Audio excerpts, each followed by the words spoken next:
Hey guys, welcome back to The Readers. I hope you are having an amazing day. Let's get right into the stories. The first one is a pro-revenge story. I, F48, have known Rachel, F48, since our high school days in the late 90s.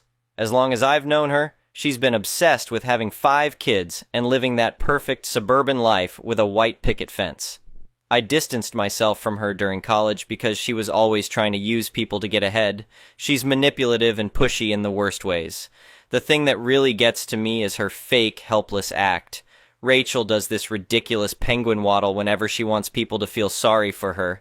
I remember one time in 2022 when she wanted to get out of volunteer duty. "Oh, my back is just killing me," she whimpered, doing her waddle. "I don't think I can manage the food bank shift today." 2 hours later, she was posting Instagram stories of herself at a spin class. I had successfully avoided her for years until she found me on Facebook in early 2023. Like an idiot, I accepted her friend request just to be polite. Rachel turned out to be one of those mothers who never disciplines her kids. All 5 of them run wild while she acts like it's cute. She tried forcing a relationship between me and her daughters, making them call me Auntie Sarah without even asking if I was okay with it. "The girls just love their Auntie Sarah," she'd gush on the phone. "Madison was just saying how much she misses you."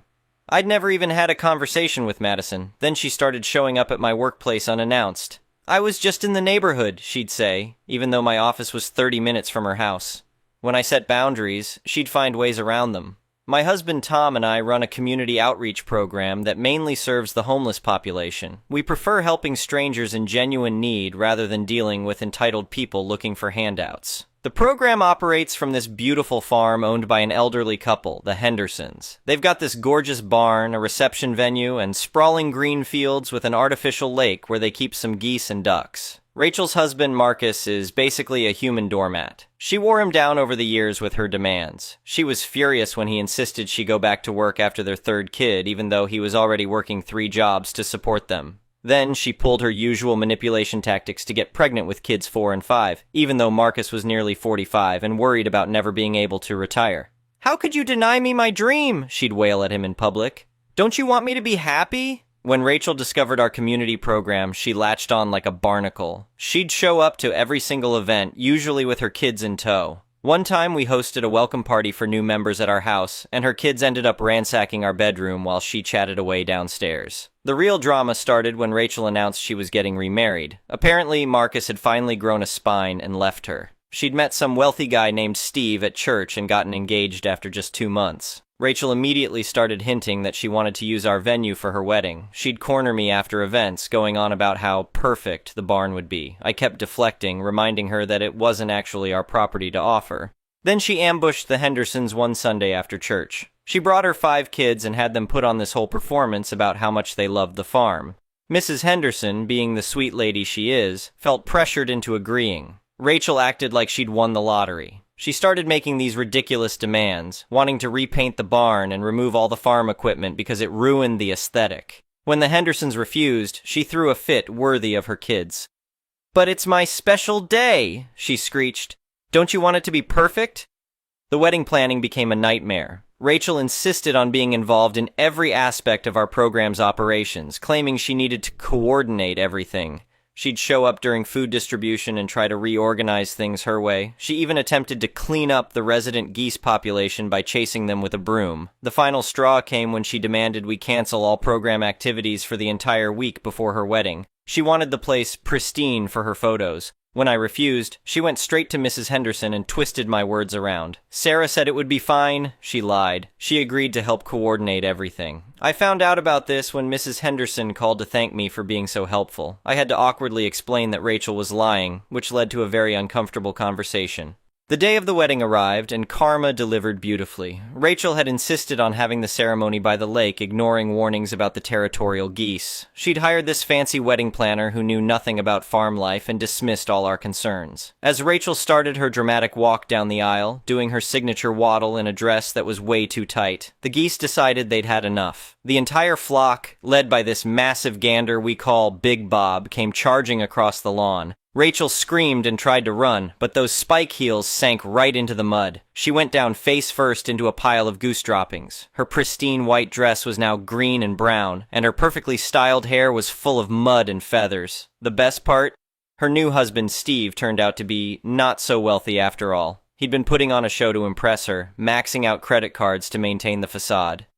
When he saw her covered in mud and screaming at the geese, he apparently had an epiphany about who he was really marrying. Steve called off the wedding right there in front of everyone. Rachel's fake crying didn't work this time, probably because she had goose poop on her face while doing it. Marcus, who'd been invited for the kids' sake, couldn't stop laughing. He ended up taking the kids to McDonald's while Rachel had her meltdown. Last I heard, he's happily dating a kindergarten teacher who actually disciplines the children. The Hendersons now have a strict no-wedding policy for the venue. Rachel tried to sue them for emotional distress, but her case was thrown out. She's still single, and whenever she tries her penguin waddle now, someone inevitably makes a goose noise. The geese are doing great, by the way. Big Bob got himself a girlfriend, and they had goslings this spring. We named one of them Karen. The next one is an entitled people's story. I've lived on my 120-acre ranch in Texas for over 40 years. My grandfather bought this land back in 1945 when it was nothing but empty fields, and my father inherited it in 1978. I took over in 1983 when Dad passed away, and I've been running it ever since. We raise cattle, have some horses, and grow hay. Nothing fancy, just honest work that puts food on the table. About 15 years ago, a developer bought the land adjacent to my property and started building what they called luxury ranch-style homes. These weren't ranches by any stretch, just big houses on 1-2-acre lots with fancy names like the Meadows at Silver Creek Ranch. I didn't pay much attention to it since it didn't affect my operation, though I wasn't thrilled about having neighbors so close after decades of solitude. The trouble started about 6 months ago when I got a letter in the mail from something called the Silver Creek Ranch Estates Homeowners Association. It was printed on fancy letterhead and listed about a dozen violations of their community guidelines, including excessive number of livestock visible from community roads, unapproved fence style and materials, non-compliant outbuildings and structures, improper vehicle storage, referring to my tractors and farm equipment, unauthorized commercial farming activity. The letter demanded I remedy these violations within 30 days, or face fines of $100 per day per violation. I got a good laugh out of it and tossed it in the trash. I'd never joined their homeowners association and had no intention of letting some city folks tell me how to run my ranch. 2 weeks later, a black Tesla pulled up my driveway. A woman in her 50s wearing designer exercise clothes got out and introduced herself as Karen Matthews, the homeowners association president. "Mr. Thompson, I'm here about our letter regarding the numerous violations on your property," she said with a forced smile. "Ma'am, I got your letter, but I'm not part of your homeowners association. Never have been, never will be. This is private property that's been in my family for generations." Her smile faded. "That's not possible. All properties in Silver Creek Ranch Estates are required to be part of the homeowners association. It's in the deed restrictions.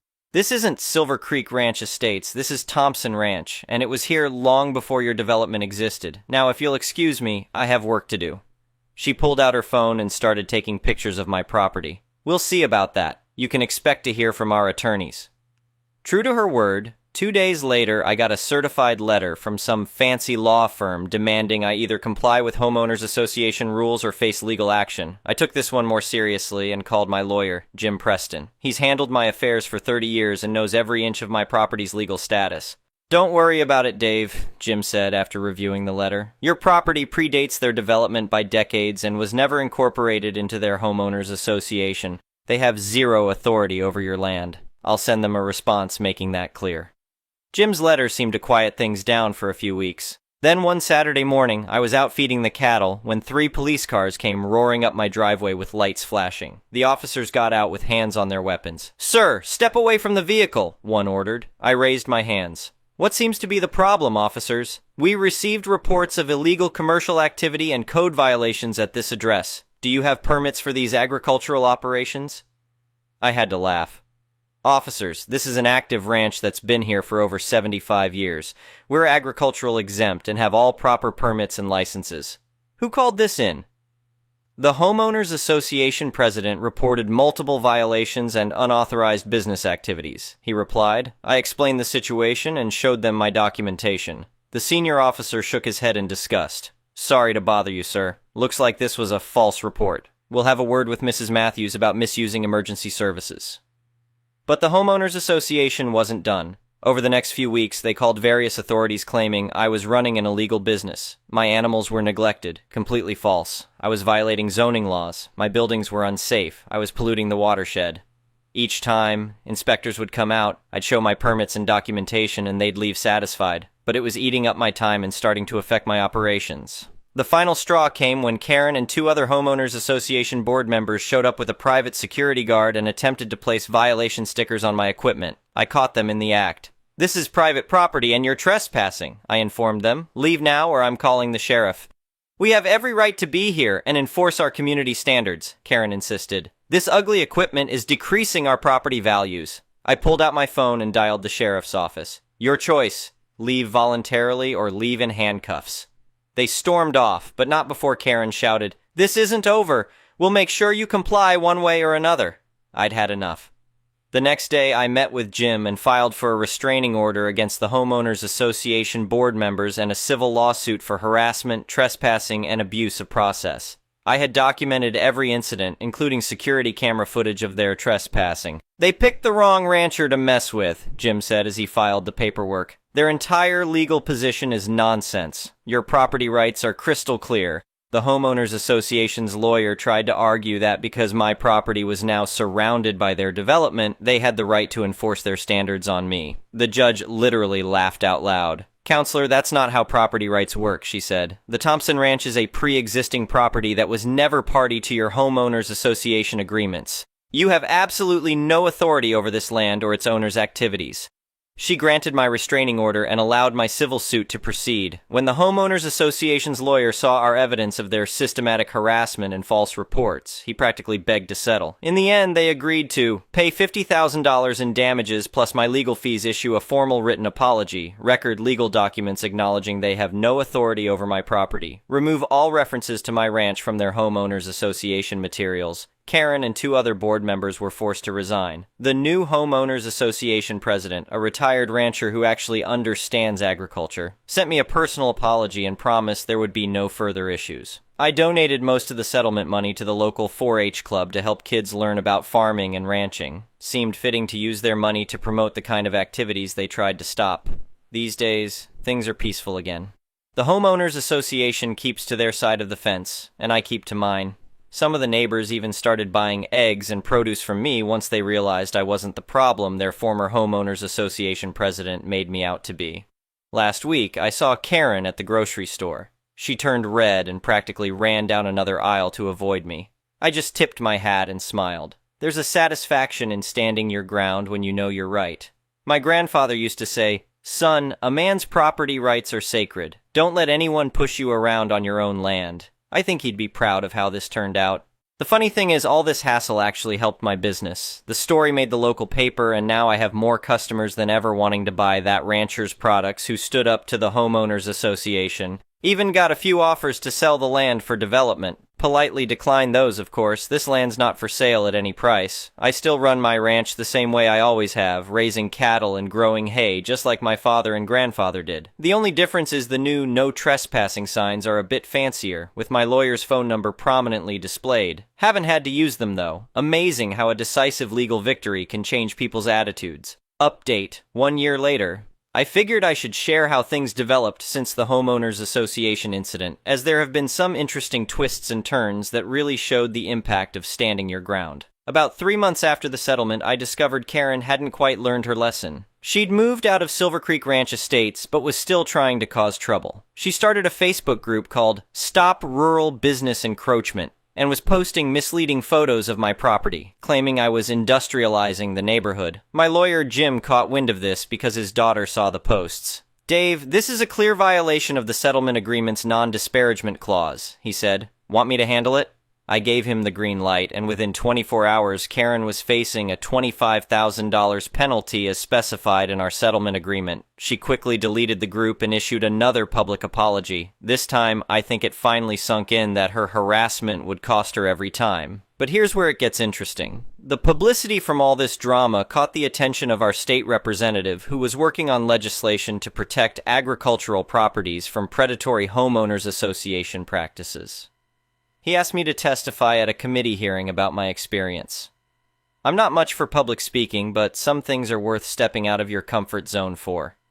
I put on my best shirt, polished my boots, and headed to the state capitol. The problem isn't just homeowners associations overstepping their bounds, I told the committee. It's about protecting our state's agricultural heritage from being slowly squeezed out by development. Every ranch that gets broken up into subdivisions is another piece of our history lost. The bill passed with broad support and was signed into law 3 months ago. Now it's explicitly illegal for homeowners associations to attempt to enforce their rules on pre-existing agricultural properties with heavy penalties for violations. They named it the Heritage Farm Protection Act, though some folks around here just call it Thompson's Law. The real victory, though, came through an unexpected channel. Remember those neighbors who started buying my products after the Homeowners Association drama? Well, word spread, and I now have a thriving direct-to-consumer business. I converted one of my old barns into a farm store that's open on weekends, selling eggs, beef, and seasonal produce. Even built a small petting zoo area where city kids can meet farm animals. Ironically, the farm store has become a major attraction for the very community whose Homeowners Association tried to shut me down. Every Saturday, families from Silver Creek Ranch estates walk over to buy fresh produce and let their kids feed the chickens. Some of the residents even volunteered to help during busy seasons, saying they wanted to learn about real ranch life. The new Homeowners Association president, Bob Wheeler, became a good friend. He was telling me over coffee last week how the whole incident changed the community's perspective. "You know, Dave," he said, "before all this happened, most folks here thought of ranches as noisy, smelly nuisances. Now they understand why preserving agricultural land matters. 3 families even started community gardens after seeing your operation. We worked together to create educational programs for the subdivision's kids, teaching them about agriculture, animal husbandry, and land stewardship. The 4-H club I donated to now uses part of my land for their projects, and we're hosting our first county fair this spring. As for Karen, I heard she moved to a gated community in Florida. Probably for the best. I hear they're real strict about their homeowners association rules down there. The most satisfying part? Last month, the developer who originally built Silver Creek Ranch Estates approached me about buying my land again. Instead of offering to turn it into more houses, they proposed preserving it as a working ranch and educational center with me staying on as manager. I turned them down, of course. Some things are worth more than money, and this land's legacy is one of them, but it showed how much attitudes had changed from just a year ago. My grandfather's old saying about property rights being sacred still holds true, but I've learned something else through all this. Sometimes standing your ground isn't just about protecting what's yours. It's about preserving something valuable for the whole community. These days, when I look out over my fields at sunset, watching the new generation of cattle grazing while kids from the subdivision learn about farm life, I know we achieved something more important than just winning a legal battle. We bridged a gap between 2 worlds and showed that old and new can coexist when there's mutual respect. The sign at my front gate still has my lawyer's number on it, but I added something else below it. Thompson Ranch, preserving our agricultural heritage since 1945. Because in the end, that's what this whole fight was really about. The next one is a malicious compliances story. I used to work as a driver for a freight company. We used to handle awkward-sized items that no other couriers would touch. We delivered everything from coffins to tractor parts. We also had to collect things from our customers for delivery the next day. This company had a mixture of contractors and permanent drivers. I was a relief driver. I knew most of the routes, so I covered holidays or sickness. The management of the depot consisted of a delivery manager and a collection manager. These 2 people didn't quite see eye to eye, as sometimes getting the stuff delivered conflicted with getting stuff collected, and their targets reflected failures in a bad way. This particular day, I had to cover a contractor's route. I didn't know the route, so as we had to load our trucks, this took a little longer than usual. I had around 45 deliveries that day, which is high for this predominantly rural route. I asked my manager, the delivery manager, if he knew the route. He replied that he did and ordered my route for me, so I was good to go, albeit a bit late. I did say that with the volume I had, I may struggle, and I asked him to keep an eye out for me. He said okay. I got to near midday and realized that I wasn't going to be able to complete all the deliveries, and the collections wouldn't get done either. I also noted that one of the collections was off route, and the contractor had a vehicle in that area anyway. I called in and spoke to my manager, delivery, and told him he had a choice of collections or deliveries. I also asked why the contractor couldn't cover the off-route collection. I was told to call back later and he'll see if can sort something out. He also said that the off-route collection would have to be done too. I called back later and asked for help again. He said there was no help available, so I gave him the option of deliveries or collections, as there wasn't time to do both. I will get to the time a bit later. He categorically said both had to be done. The delivery manager went home, so I called in again and got the collection manager. She reiterated that there was no help at all, so either I failed the deliveries or failed the collections. If that happened, I'd have been hauled into the office the next day, so cue malicious compliance. I called into one of the collections and I asked what time they closed. 6:30 p.m. they said. So I said I'd be back later. I carried on with the deliveries, which took me further away from that collection. At the appropriate time, I stopped delivering and drove to the collection. I collect 2 small parcels. That was all. I then drove back to where I had stopped and carried on delivering. This cost me about an hour. I finished my last delivery at 7:15 p.m. I had a 45-minute drive back to my yard. As I was leaving the round, I got a frantic call from the collection manager. She was wondering where I was. I told her what had happened and told her that I'd asked for help 4 times and was told I had to do everything allocated, so I did, and it wasn't my fault that it happened like this. Here's where the trouble really started. The company's trunking system is a fluid one. It depends on trucks leaving the depot at a certain time. For our depot, the cutoff time is 7:30 p.m. I wheeled in at just after 8 p.m. There were 15 pissed-off guys on overtime waiting for me to turn up and an articulated truck waiting for these 2 parcels. This wait caused the whole trunking system to be late the next day. My routing was discussed when I got back as it was questionable at best. When I told the collections manager that it was the delivery manager that organized it, there were angry emails between the delivery and collection managers, and I would imagine that the logistics team would have demanded an explanation too. Arses were definitely kicked.